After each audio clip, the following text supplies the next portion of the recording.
in the NHT versus the Marksman case, which was announced on September 23rd with immediate effect as to the implementation of what was announced by the court. You know, we are here today again because this decision is a far-reaching impact. It is going to impact financially almost every company in Jamaica. I think only those that are self-employed and work from home will probably not feel the effect of this decision. It's a landmark decision that will impact not only the security industry, but we believe other industries beyond the security industry, because a precedent has been set. It will impact the economy. It will have a financial impact on many companies, and one of the largest impacts is going to be the government of Jamaica, who is the largest consumer of security services in the island. I will let the panelists tell us exactly what the dollar amount they think it's going to be, but it's not a small figure. It will also affect employment models throughout the economy. Some industries have employment models similar to the security industry. And again, I will let the panelists delve a little deeper into that. And this is a far-reaching opinion and ruling, but also what was a little surprising was the specified date of implementation by the courts. You know, it was felt that there could have been a phase-in period as opposed to having it become effective the day of the ruling, September 23rd. But that's another topic that the industry is negotiating with the government to try to see if there can be some phase-in period. But for the time being, what has been said is September 23rd is when this thing comes into effect. So today we have a distinguished panel, and I would like to welcome them. And they are as follows. We have Lieutenant Commander George Overton, who's president of the Jamaica Society for Industrial Security, and also chairman of PSOJ's National Security and Justice Committee. Welcome, Commander Overton. Thank you, sir. And we also have Mr. Winston Barnes, Vice President of the Jamaica Society for Industrial Security. I believe Winston is here. Welcome, sir. Pleasure to have you. And we have Mr. Ricky Mahfood, a director of the Jamaica Society for Industrial Security. Welcome, Mr. Mahfood. Thank you, David. Glad to be here. Okay, our pleasure. So I've given a few little tidbits, broadly speaking, about the impact of this ruling by the court. So now let us proceed to the segment where the panelists speak for a few minutes about the more details of this ruling, again, which is going to affect pretty much every company in Jamaica. So it's an important issue, it's topical. So, Mr. President, we'd like you to have a few opening remarks. So please, the floor is yours, sir. Thank you very much, David. First of all, I'd like to thank President of the PSOJ and the team at the PSOJ for affording us this opportunity to address the membership on the impact of this landmark court ruling, which took place on the 23rd of September. I believe it's necessary for me to go into a little bit of history to set the stage for an understanding and a better appreciation of what has happened. In early 2018, a number of the larger security companies in Jamaica who operated on an independent contractor relationship with their security guards were served with summons by the National Housing Trust in the tax court of St. Andrew. Marksman Limited was selected by NHT to be taken from the tax court to the Supreme Court because we believe that the strategy was to get a ruling in the higher court that would influence whatever was happening in the lower court. And this was done. The security industry has been operating on the independent contractor system since mid-1985, and it has been structured in a way that everybody has been accustomed to buying security. The guards in the industry have been accustomed to being able to work as hard as they are willing to offer themselves and earn and lift themselves from a minimum wage to a livable wage. The acceptance of a 12-hour shift, the acceptance of a 60-hour work week on average was all a part of what came into being with the independent contractor system. The trial of the matter of NHT versus Marksman Limited was hinged on two things. The NHT asked the courts for a determination of whether the guards were independent contractors or employees, as the NHT had claimed. And they also demanded through their suit that the company also pay the employer's contribution to the NHT. Historically, the companies have paid statutories, NIS and NHT, on the request of the guards as self-employed individuals, where 3% was withheld, calculated and withheld for both NIS and HT, and paid over to those agencies. This has gone on since 2000. This has been a matter that was discussed and agreed with the then Minister of Finance, Dr. Omar Davis, because he said, look, we need to look after the social welfare side of the guards, and we need them to be contributing to NIS and to NHT. And we started that in 2000. This was probably to our own detriment because it is those same returns that the NHT used to compile their claims against the companies in the industry. On the 23rd of September, Mr. Justice Batts ruled that the guards of Marksman Limited are actually employees.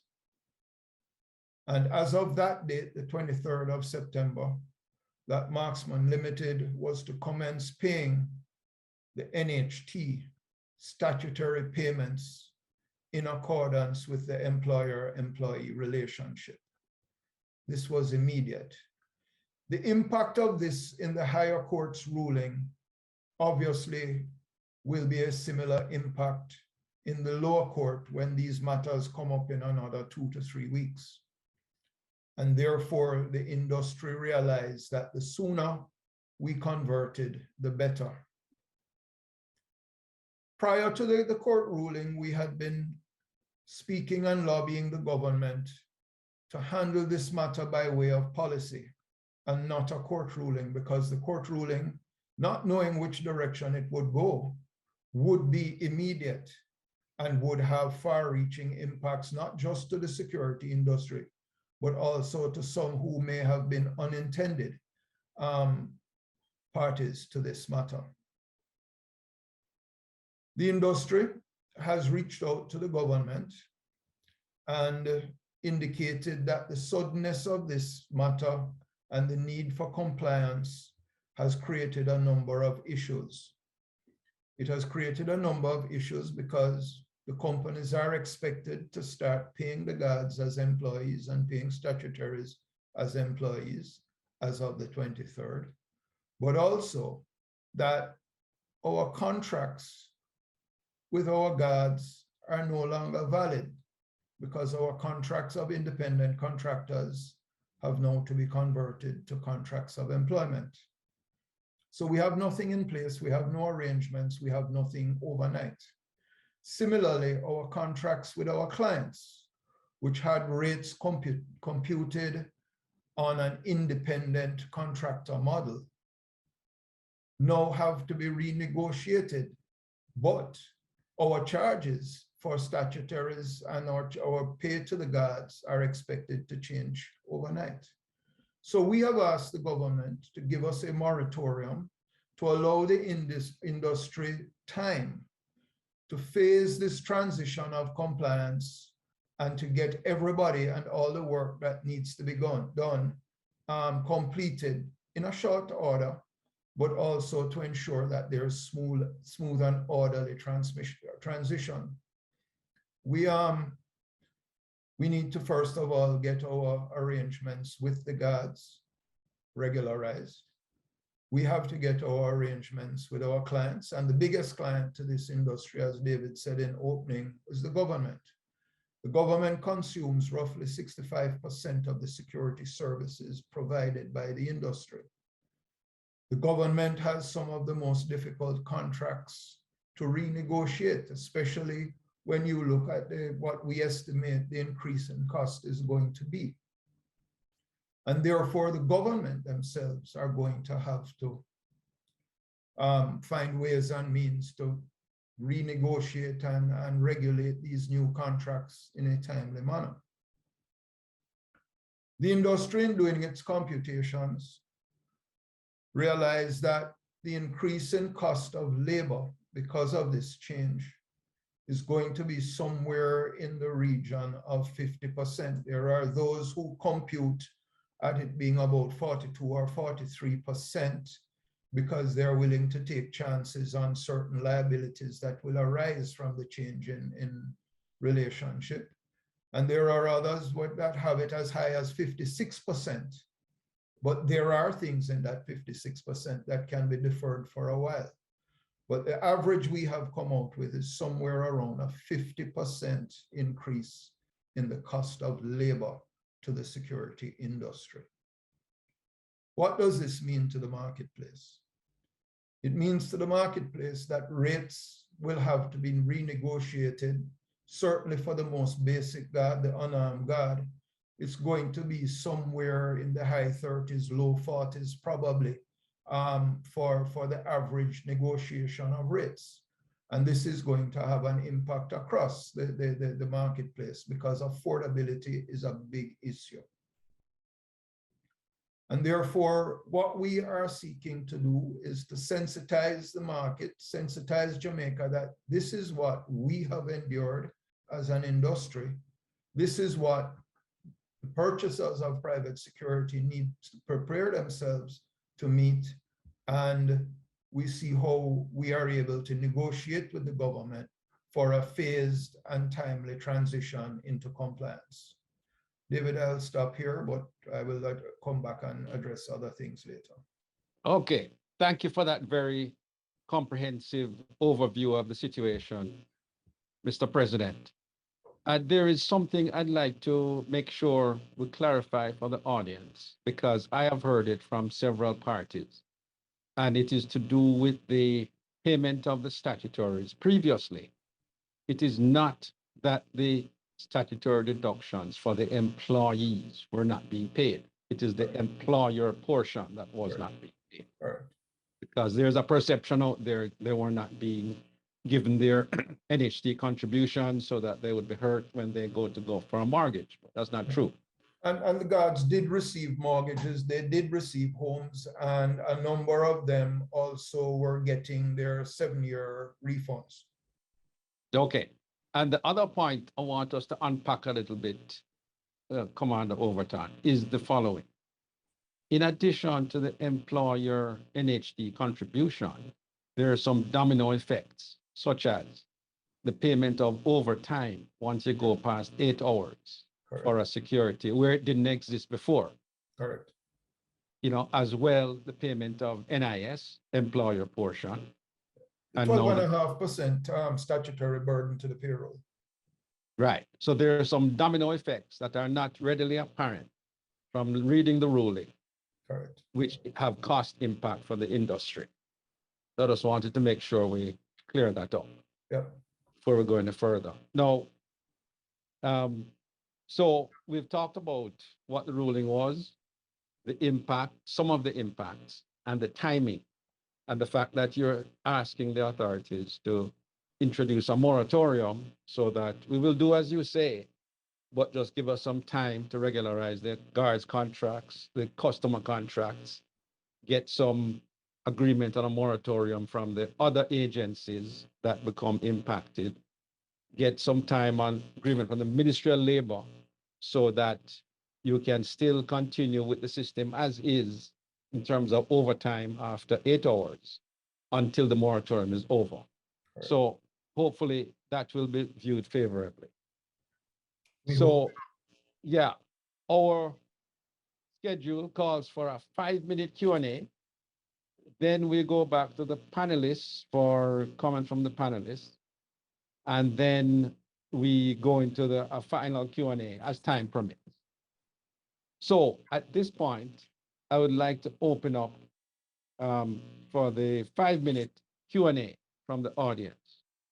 So if you have a question for the panel, please raise your hand and be acknowledged so that we can hear your question and, start to share all the details and necessary explanations that are needed in some cases. So I'm opening it up for questions. I don't see any hands as yet. So in the interim, maybe we can move on to the panel and well, I think the panel is supposed to respond to the question. David, I have a Yes. question. Oh, go ahead, sir. In terms of the labor relations body, can you explain what that process is? You mean the Labor Advisory Council? Yes. Okay, great. The Labor Advisory Council is the national tripartite body that the government has established for matters to do with labor. And this one certainly touches upon labor, even though it's not all to do with labor. There's some financial and some cost impact. But that body comprises 3 parties: the trade unions, the government of Jamaica, and the private sector represented by the Employers Federation. And, from time to time, we invite private sector companies, such as the case right now, to come in and, speak to certain matters relevant to labor in the marketplace. So this body, the Labor Advisory Council, once it puts forward a position and it puts forward positions regularly, it is the official, call it official lobbying mechanism for the government to implement changes to labor laws, to consider all kinds of labor matters, labor environment, working conditions, etc., minimum wage, things like those. So that's the official body, national body, for the consideration of labor matters to be discussed among the 3 partners: the private sector employers, the trade unions, and the government. And it's replicated in many countries around the world. And these tripartite bodies around the world annually go to a conference in Geneva. The International Labor Organization sponsors at the headquarters to discuss these things on a global level, whereas we're on the national level. So I don't know if that helps you a bit. Yeah. And how would this matter would have been referred to the Labor Advisory Council? Well, it's all a matter of lobbying in some cases, because the urgency, President Duncan, was that, as Commander Overton said, the ruling came out and said effective immediately. And there was never any thought given to the fact that there's a whole slew of issues that need to be straightened out before this could be neatly taken care of. It is very untidy to have this thing happen immediately. So we lobbied Minister Samuda, and he called an emergency meeting of the Labor Advisory Council. Once we told him, look, this thing needs to be discussed and a moratorium needs to be, lobbied for. So Minister Samuda was he listened and he was convinced that this thing needed to go to cabinet.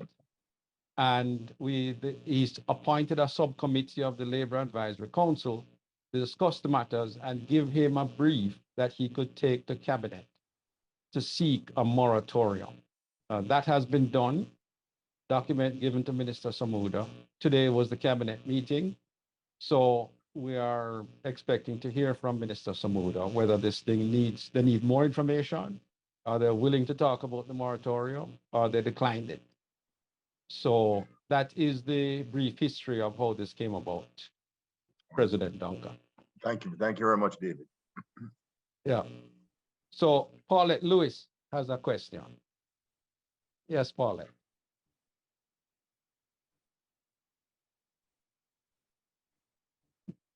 Can you unmute and ask your question, Paulette? Okay, I have unmuted. Forgive my ignorance. I'm an HR practitioner of many years, but I haven't practiced HR in Jamaica for over 25 years. I'm just coming back and trying to learn what's going on.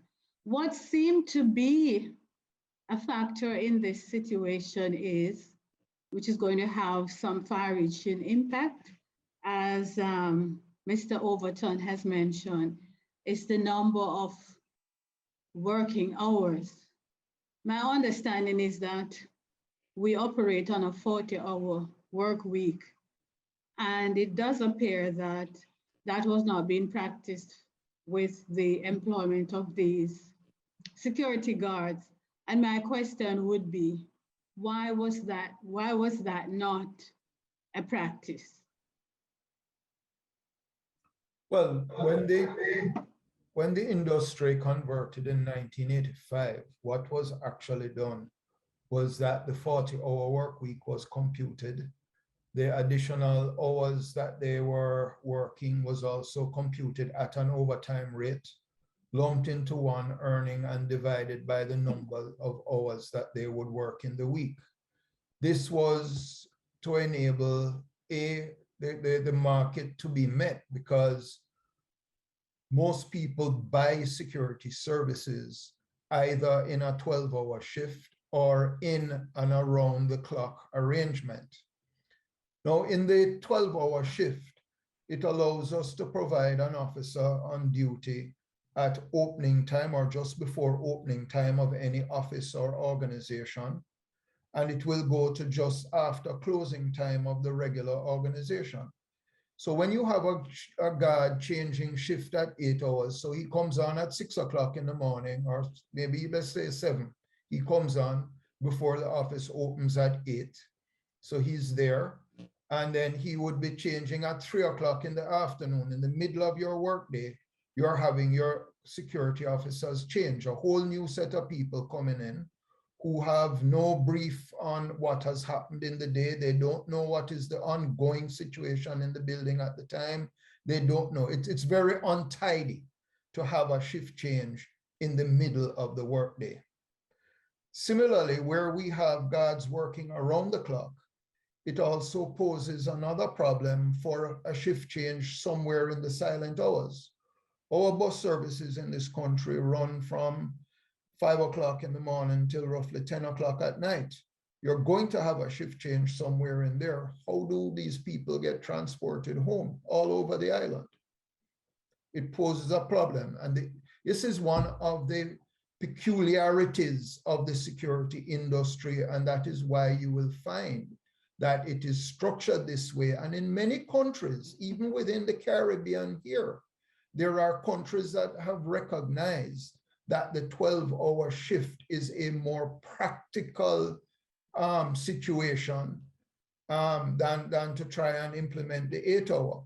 The other thing that we have here in Jamaica that we must recognize is that based on what the minimum wage of security guards is set at in this country, you're talking about a security officer going home with $10,500 a week after a 40-hour work week.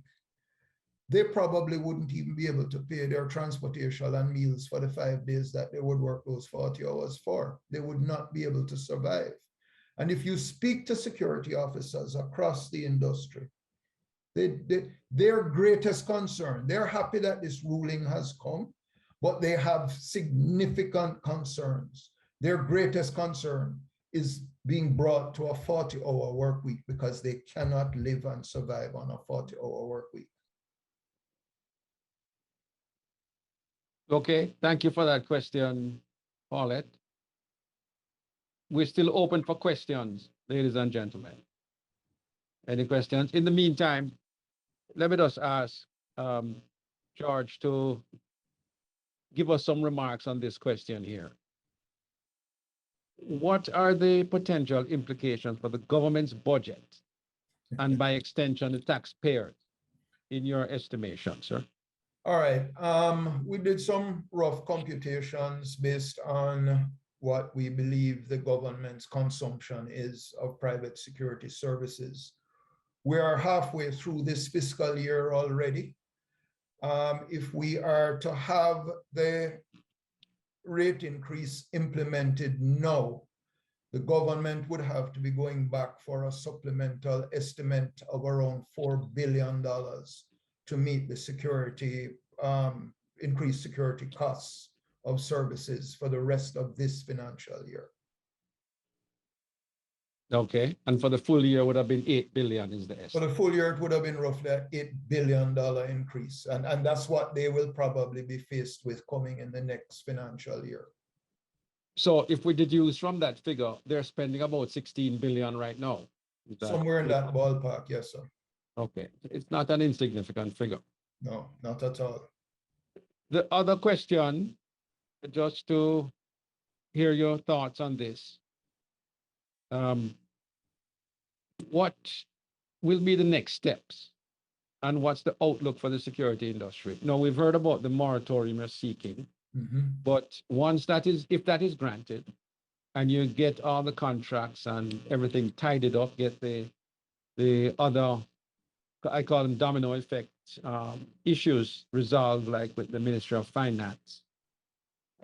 What's the outlook for the security industry? Is that going to be where you expect there's going to be less consumption of security services and, you know, open up risk to places of employment, etc.? I wonder what you're thinking about the future. Well, you know, David, it all comes back to affordability. We, over the years, every time the government moves the national minimum wage for security guards, we get very strong pushback from the marketplace. And those increases are insignificant relative to what will be coming out of this situation. And therefore, we anticipate significant pushback from the market. It's a reality that we, the operators of the companies, have to face. And there's no room to absorb it. It has to be passed on. And therefore, if the market is not able to afford it, then certainly we will see our clients rearranging their business, whether it's using less security officers, whether it is trying to do it in-house for themselves. But we expect a fallout in the industry until it settles, and hopefully it will grow again. But the fallout will be probably loss of jobs of those security officers who are in the field now. All right, thank you. The other question I would like to ask you to speculate on, if you could, if the moratorium is not granted and the court order as it is for September 23rd stands, should your customers, your large corporate customers, expect you to come to seek to renegotiate the existing contracts that you have? Can you speak on it? Most of us, David, are already doing that because we can't hang our hats on a hope. And we are having the discussions with our clients. We are saying to them that this is what the situation is. This is what is likely to happen. And therefore, we need to start to prepare properly and be ready if we don't get the moratorium for this implementation. You know, for us, the liability, the clock has been running since the 23rd. And therefore, we need to, you know, have this matter, if there is to be some sort of moratorium and easing for the smooth transition, it has to happen quickly. It can't drag out. because the liabilities are accumulating. Right. And I believe I heard you in a separate forum saying that your clients don't really want to see a bill for security services with, 8 a.m. to 4 p.m., X dollars per hour, 4 p.m. till, 8 p.m. is another rate per hour. They want a single rate per hour. Correct. And I believe you have proposed a solution for that, which would, give a single rate of pay throughout a 12-hour work We have day. done some computations on that and put a proposal on the table. It was tabled to the LAC special subcommittee, and we're having the discussions to see whether it's acceptable and can work. Certainly, I know the guards who I've spoken to are happy with the proposal, so we see how it pans out with the trade unions and the government. Yeah. And I think it's important in forums like these, to emphasize that the NHT employer contribution is not the only thing we're talking about. Yeah. It is, the possibility of, it sounds like the rate per hour for the security services will definitely go up. Yes, it will go up significantly. Right. And then also there's the NIS contributions, the ed tax and the HART, which now become applicable because you're dealing with employees, not independent contractors anymore. David, one of the other things that we really haven't spoken about, because it's a mixed bag, is the impact that this will have on our cash flows. Because as our cost of service or payrolls will increase significantly because of the overtime component going to the guards. Therefore, we have that as the number one hit to the cash flow. Then the number two hit to the cash flow is the 12.5% payroll burden based on the gross payroll that we have to pay in statutories. And then, of course, there's a GCT that's going to come on the billing side of it. So there's going to be a significant strain on the cash flows of the industry. And historically, this industry has had some very high receivables in terms of aging, particularly with the government. There are government contracts that run well past 120 days past due. These things have to change. The companies will have to take some very strong stands to clients who are not able to pay on time and meet the obligations on time, because at the end of the day, it's pretty much going to run us into the ground. Okay, thanks for that. It was still looking for questions. Any questions on the board? And if none, I would ask Mr. Winston Barnes to, have a few remarks if you feel that there's anything that has not been discussed that the members should be aware of in this whole matter. And also Mr. Mahfood, any other important points you think should be mentioned in this matter? I think before Winston jumps in, you have two questions. You have one on the chat from Jason McLean. Okay. Which is very relevant, I believe. And then I see Lascelles Watson has raised his hand. Okay, thank you. Yeah, let's jump to that then. Mr. Watson, please ask your question.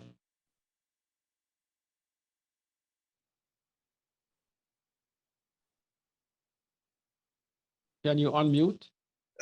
Thank you. Right. I just have one question. I'm not so sure if how much of an negative effect this will be, but should we anticipate this having a greater effect on inflation altogether? Because ultimately, if I'm hearing correctly, with the cost of security being passed into the public, just about everything will increase. I'm not seeing where our gangsters are now going to start behaving themselves, and crime will take a big step back.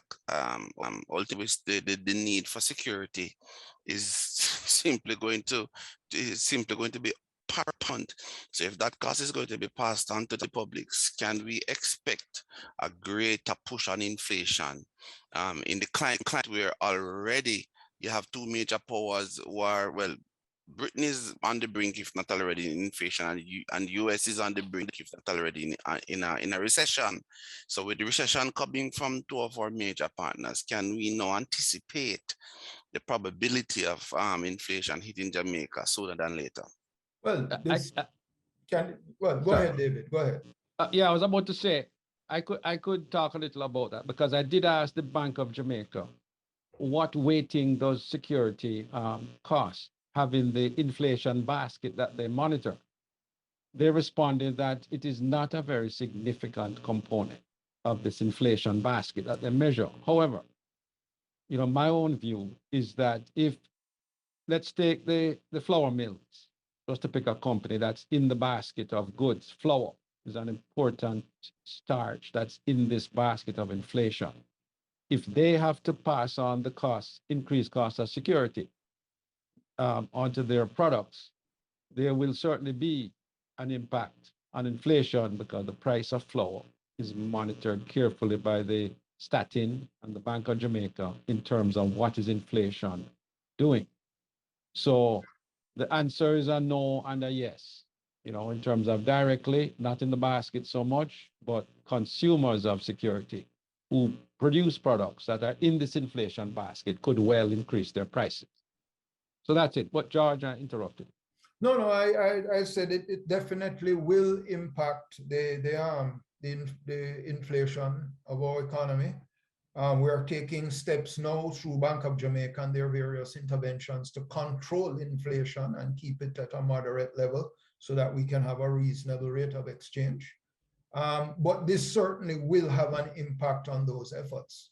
I'm sure PSOJ president is probably one of the more qualified ones to speak on that and what he perceives the impact of that to be. Any thoughts there, President Duncan? Well, David, I thought you did well. You did your research. You consulted with the Bank of Jamaica in terms of what they see the pass-through effects, the second order effects of this would be. And it would, I believe, it would have to be reflected on if it was to be reflected, it would be reflected in the pass-through effect of prices to the consumers. Now, that is subject to competition, of course, because private sector firms have to kind of manage their pricing in relationship to their own market share. So that is subject to this demand and supply. So that's another consideration. But this definitely will have an impact, where we will have to see how it plays out. And we're hoping that that the moratorium as recommended by the tripartite group, that was a recommendation out of the tripartite group, David? Yes. It was seeking, imploring cabinet to give a moratorium on the order. And what that really means is that the party who was awarded the decision, so to speak, was NHT, and it would be them that would have to agree to give a moratorium. Okay. Yeah. Yes, But so let me read. definitely implications. Thank you, David. Thank you very much for the question. Thank you, Keith. And let me read one of the questions in the chat now. This is from Jason McLean. If the 40-hour work week will result in an insufficient salary for the guards, will lobbying include classifying the defined work week for the security practitioner to 12 hours? I don't know if you want to, George, can you handle that? Well, that's what we are seeking to do, and it's not just to give them the ability to earn, but it is also the ability to meet how the market demands security services. So we're trying to get an accepted 12-hour workday, the 12-hour shift, to be a standard workday, and whether it is a 60 or a 72-hour work week through 6 shifts or 5 shifts of 12 hours. That's what we're seeking to have, and try a way to do the computations that you have one rate for each hour of the workday so that a client doesn't have a tiered billing system. Right. Thanks for that. And I think it was this illustration you made earlier that you don't want security clocking on at the same time everybody is just coming through the door. I mean, that's Correct. just not tidy. So it has to start earlier and end later. Correct. And also, just to add, I've our trade union friend, Ms. Senator Lambert Brown, has said there's a precedent Yes. for having 12-hour work weeks in the bauxite industry. So it 12-hour wouldn't be the shifts. first 12-hour 12-hour shifts. Yes. 12-hour shift. So it wouldn't be an unusual thing to have 12-hour work days for the industry, subject to negotiation, of course. All right. Then Stephen Gregg has this question. Can the panelists expand on if there's a retroactive aspect of the judgment? And if so, how will that be addressed? Also, is Marksman considering appealing the judgment? Okay, Marksman is not appealing the judgment. The retroactivity that will occur is what we will incur from the 23rd of September to whenever we are able to settle and transition to this.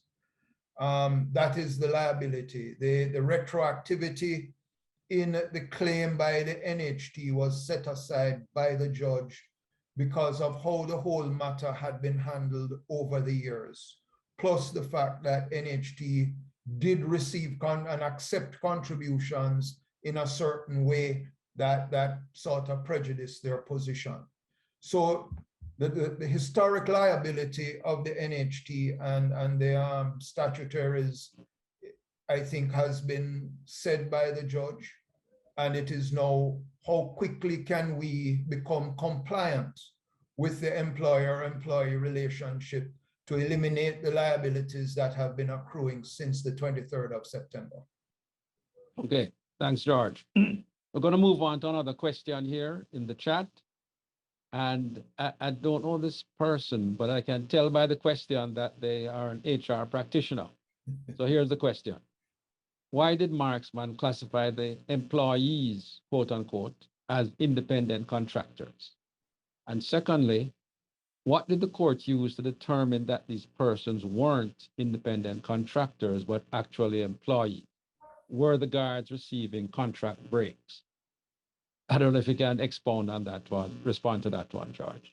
Yeah, since 1985, the industry has been operating in the independent contractor system. How it was conceptualized, how it was dealt with was a little before my time. But nonetheless, it's what they have been doing. What the court used as the test, they used the common law things of regulation, control, supervision, discipline, those sorts of things, provisioning of equipment they used. And when they applied that test, they found that, yes, the companies were thing. And this is why most of the security companies who operate today in the independent contract system have accepted that it is only a matter of time that they have to convert, and they want to do whatever is necessary to convert in an organized and timely way. All right, thank you. Those are the questions from the chat. As I was saying before this round of questioning, if any of the other panelists wish to add any further commentary to any matter that's not been discussed that is important here, please, we'd welcome that. And if you feel it's been covered, we could move smoothly into our closing remarks by President Overton. So, Mr. Mahfood, Mr. Barnes, going once, going twice. All right. So, back to you, George. Yeah, just closing remarks and what to expect from here on out for the industry and all those other things, the moratorium, etc. Well, certainly we are hopeful that the moratorium will be granted. And the moratorium, I don't see going beyond the end of January, which was what was discussed and recommended. And by then we should have the house in order. We expect to start to see the fallout at certain levels, hopefully not significant, and that the industry can pick up, dust itself off. And maybe it's a time for us to also modernize how we do and how we provide security across the country.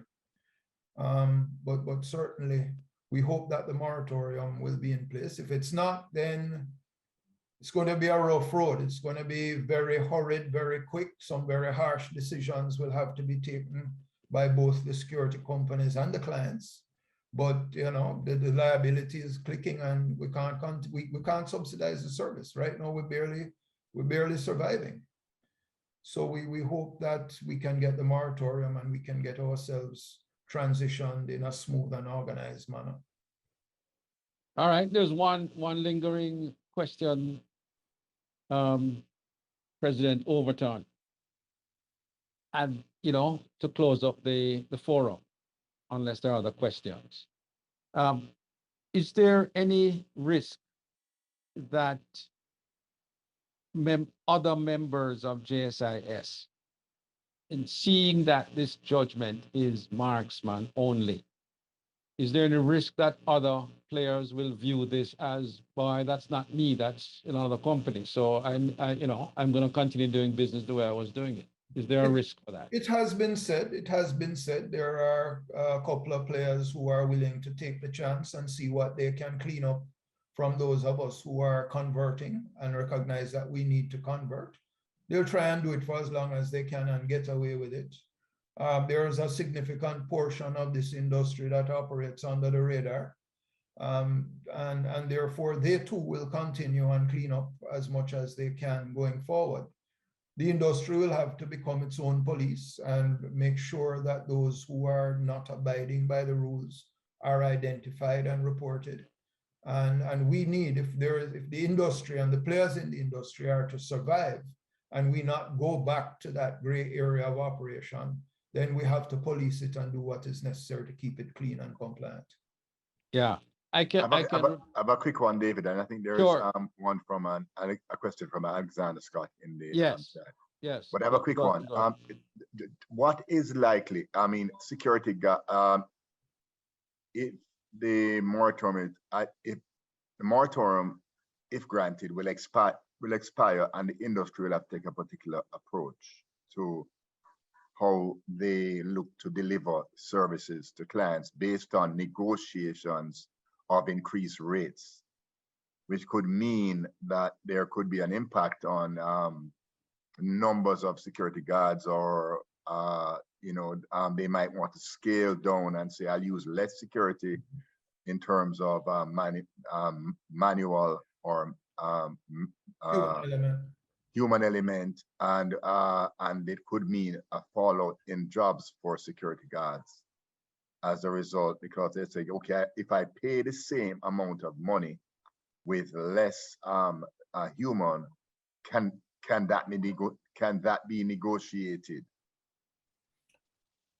So to answer that question, Keith, yes, it can be negotiated, but there has to be the recognition of risk that is being undertaken.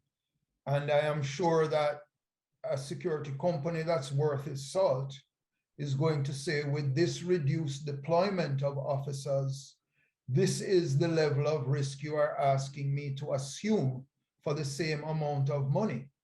And therefore the company may make the decision that, yes, I will do it with certain provisions in the contract, or no, I'm not prepared to do it with that level of risk. Okay, understood. Is there is there an insurance element of, so therefore security companies provide a level of comfort for their clients? Correct. And the point is that the risk levels increase, and that comfort level will be reduced. Correct. And that has implications. Yes, it does. It has significant implications. Okay. It has significant implications on two things. It will have significant implications on the security companies' insurances for operations. Right. And it will also have significant impact on the clients' insurances of their facilities with that increased risk that they are assuming by the cutback in manpower. Okay. Okay, and as we approach 6 o'clock, we have two more quick questions that we need to air at this point. One from Alexander Scott. Might this ruling affect other industries? And if so, which ones would be most worried? I don't know if we should mention other industries, but there are certainly others that, you know, There is could a be. possibility. There is the possibility. And I believe that the various sector groups across Jamaica who operate in a quasi-independent contractor method of engagement of staff should be taking a look at themselves and making sure that they can stand the test and that they do what's necessary to improve their resilience to that test if they want to continue or start to look at the conversion. Yeah, so the precedent has been set. Yeah. And I had maintained all along that if the government didn't come in and you know, more clearly define who's an employee, who's a contractor, then any court ruling such as this will now define what is the law of the land. So that is where we are. And the final question is the rate increase of 50% proposed by Mr. Overton. Which regulatory body has looked at these rates to see if the rates being proposed are justified to the customers? There's nobody that regulates that element of this industry. I suppose that comes down to the market and the individual customer. And I think the security companies over the years have been fairly transparent with their rates and how their rates are structured. So I believe that that will be a significant element of these negotiations, which are coming up and ongoing. Right. And so the marketplace will have some impact because Certainly. customers have choices too. Correct. Yeah. All right. Our final question for the night would have to be, would love to understand the redundancy, I think is the question. And I think you had explained that a little earlier, George. Well, All right, David, you have a again, question from Samuel Ellis. I don't see it. His hand is Yes. raised. Oh, okay. Okay. But yeah, all right. We'll come to that right after we talk about the redundancy. I think it's a fairly. it's an important question that has to be addressed and explained. Yeah, so please go ahead, George. Okay, on the matter of redundancy, most of the contracts we have out there are either 2 or 3 year contracts. And, you know, there are some small contracts, but there are also some significant contracts. I can think of contracts that are utilizing in excess of 200, heading towards 300 guards in the contract itself. You are there, you're working for 2 years, you're gone into the 3rd year, and at the end of the 3rd year, you lose the tender and you're told, no, we don't need your services no more. We have to accrue in those contracts. Any contract that goes beyond 2 years, we have to accrue for redundancy in that contract because it is a reality. So the ruling, if left to stand as is, would terminate all the contracts for the guards in the industry. Well, for that particular contract that we lose, that redundancy would be a player. Right, but I understand that, John, but isn't there the fact that the September 23rd ruling? No, forces there's no you to- redundancy to that. Oh, but even though you're forced to change a contract for a security guard? Well, it's a 1 year contract. Most of the, well, I would say all the security guards in the industry, or pretty much most of them, are working on 1 year contracts. Oh, okay. Okay. Okay, so the hand that's raised, whose hand is that? I think Ricky had said Samuel Ellis. Yes, Samuel Ellis. Yes, please, There are 2 participants that raised hands. Samuel Ellis. I don't know why my hand is up. Samuel Ellis, please unmute yourself and ask your question. All right, good evening. I'm just curious about a timeline. If this ruling, the 23rd of September, affects Marksman directly, how and at what point would it affect Guardsman Limited? That we will know somewhere in the first week of November when Guardsman Limited goes back to the tax court. And another Guardsman Limited and another 9 companies go back to the tax court in the first week of November.